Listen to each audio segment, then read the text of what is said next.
Mimi nawashauri kaka zangu ambao wameoa au ambao wanataka kuoa, watengeneze kwanza mazingira kule nyumbani kabla hujaoa.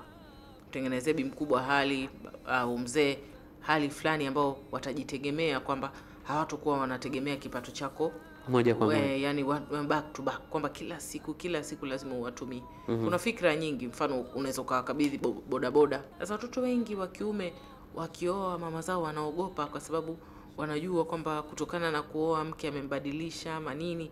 Mara nyingi si mke, ni kwa sababu wanaume Mwenyezi Mungu alivyowaumba sio watu wa multitask, kwamba watafanya vitu viwili kwa wakati mmoja. Kwa akiwekeza sehemu moja ni hiyo. Ndio maana unamwona akishaanza tu tabia za kuwa na wanawake nje, wewe lazima ndani ya kusahau. Lakini pia kama umeshaingia tayari kwenye ndoa, sasa hivi tunavyosema, andika katika kitabu chako, utafute wakati ukae chini upange kwamba utawanasua vipi watu nyumbani. Utakiri kabisa kusahau ulipotoka.